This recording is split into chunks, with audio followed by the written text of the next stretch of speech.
Shoulder dislocation और recurrent shoulder dislocation, ये क्या होता है, आज हम उसके बारे में बात करेंगे। शोल्डर डिसलोकेशन, जिसको कि आम भाषा में बोला जाता है कंधा उतरना, और रिकरेंट शोल्डर डिसलोकेशन मतलब कि कंधा बार बार उतरना। ये दोनों क्या होता है, अगर आपका कंधा उतर गया है तो फिर बाद में आपको क्या करना चाहिए।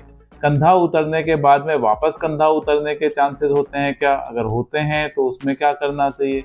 हमारा कंधा बार बार उतरता है या फिर जो है वो कंधे की सर्जरी के बारे में सोच रहे हैं, तो किस तरीके की सर्जरीज आपके लिए बेस्ट रहेंगी, उन सर्जरीज के बाद में रिकवरी का टाइम क्या रहेगा, और जो है हमको उन सर्जरीज में से कौन सी चूज करनी चाहिए, आज हम उसके बारे में बात करेंगे। नमस्कार, मैं डॉक्टर अश्विनी बगड़िया, वंदना मेमोरियल हॉस्पिटल जयपुर से। कंधे का जोड़, जैसे कि आप जानते हैं कि एक बहुत मोबाइल जोड़ होता है। ये जॉइंट जो है वो लगभग 360 डिग्री का मूवमेंट हमको प्रदान करता है। अब ये जो मूवमेंट है, 360 डिग्री का जो मूवमेंट है, इसके होने के कुछ फायदे हैं तो नुकसान भी हैं।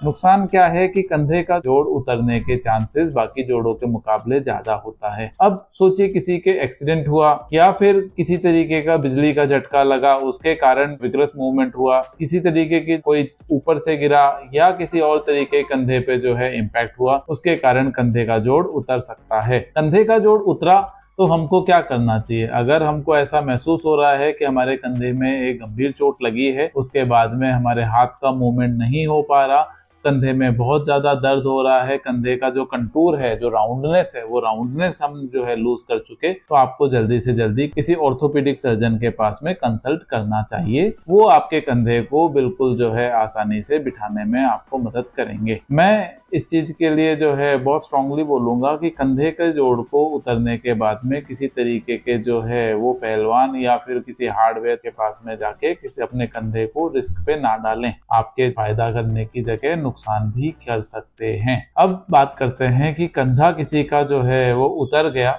तो उसको क्या करना चाहिए। जैसे कि मैंने बोला कि एक ऑर्थोपेडिक सर्जन के पास में उनको कंसल्ट करना चाहिए और उसके बाद में जो है वो अपने कंधे के जोड़ को वापस बिठाने में उनकी मदद लेनी चाहिए, जिसको कि शोल्डर रिडक्शन बोला जाता है। अब सवाल ये बहुत कॉमनली आता है कि कंधा बिठाने के बाद में कितने दिन बाद में कंधे का मूवमेंट नहीं करना होगा। ये एक बड़ा कंट्रोवर्शियल टॉपिक है, लेकिन जो लेटेस्ट स्टडीज है वो ये कहती है कि 1 वीक से ज्यादा आपके कंधे को मूवमेंट ना करा के या इमोबिलाइज रख के हम जो है कोई बहुत ज्यादा फायदा नहीं उठा पा रहे, और कंधे के वापस से डिसलोकेट होना या फिर जो है रिकरेंट शोल्डर डिसलोकेशन होने में हम किसी तरीके का कोई रोक नहीं कर पा रहे हैं अगर हम जो है वो 1 वीक से ज्यादा भी कंधे को इमोबिलाइज रखते हैं। तो इसलिए मैं मेरे पेशेंटों को 1 वीक के बाद में मूवमेंट स्टार्ट करने के लिए बोल देता हूं। अब रिकरेंट शोल्डर डिसलोकेशन या कंधा बार बार उतरना क्या होता है, इसके बारे में हम बात करते हैं। कंधे का जोड़ एक, जैसे कि मैंने बताया, एक मोबाइल जॉइंट होता है।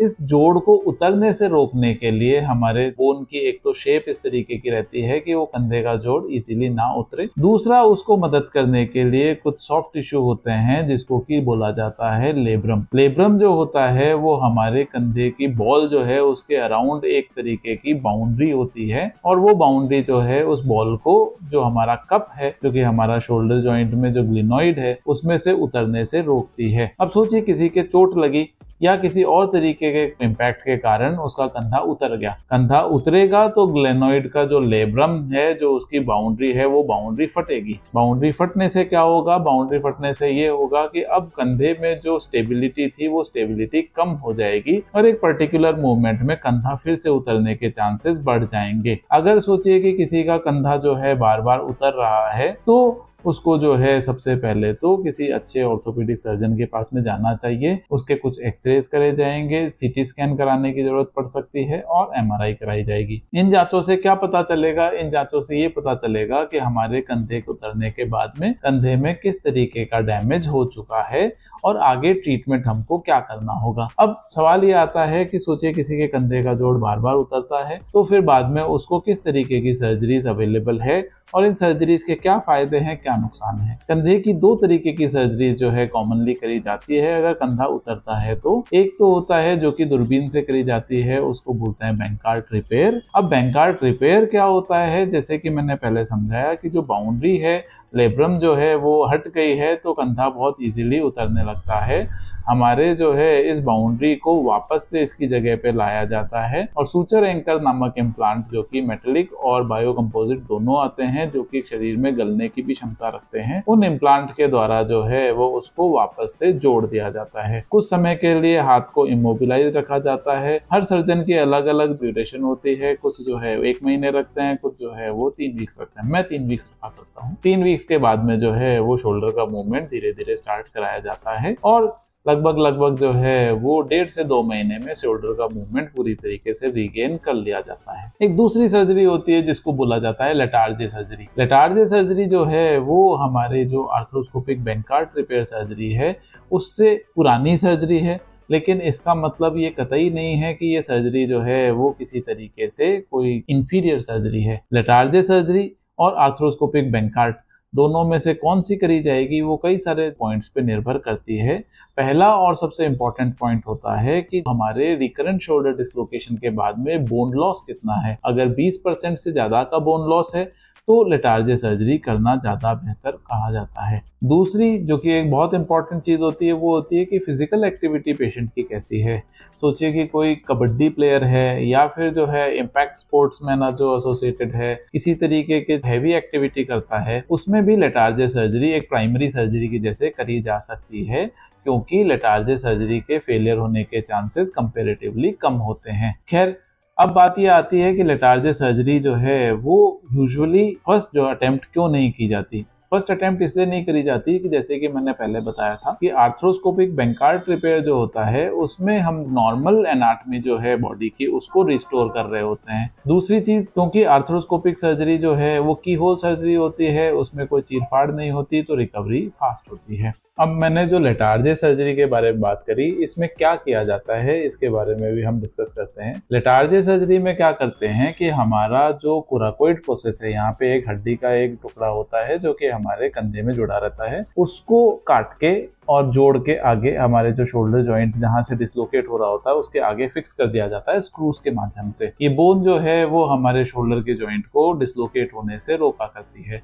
जिन लोगों को फिजिकली डिमांडिंग जॉब करनी होती है, किसी तरीके के स्पोर्ट्स पर्सन है, थ्रोइंग एक्टिविटी होती है, उन लोगों के लेटार्जी सर्जरी प्राइमरी सर्जरी के रूप में करी जाती है। अदरवाइज अगर सोचे कि बहुत ज्यादा फिजिकली डिमांडिंग एक्टिविटी नहीं है तो फिर बाद में आर्थ्रोस्कोपिक सर्जरी, क्योंकि कम चीरफाड़ वाली सर्जरी है, उसको प्रेफर किया जाता है। अब इस चीज का डिसीजन कि लेटार्जी सर्जरी करी जाएगी या फिर बेंकार्ट रिपेयर जो कि दूरबीन से किया जाता है वो किया जाएगा, उस चीज के लिए बेहतर ये रहता है कि पेशेंट जो है वो अपने डॉक्टर से उसके सारे फायदे नुकसान समझे और उसके बाद में दोनों जो है एक मत पे पहुंच के उसका डिसीजन लें। लेटार्जी सर्जरी या फिर बेंकार्ट सर्जरी के बाद में रिकवरी कितने दिनों बाद में हो जाती है?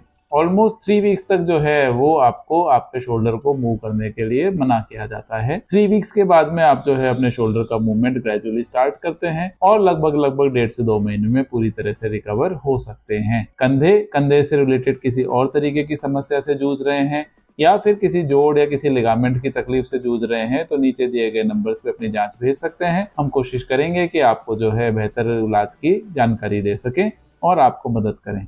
किसी और तरीके की जानकारी के लिए नीचे दिए गए नंबर पे कॉल भी कर सकते हैं।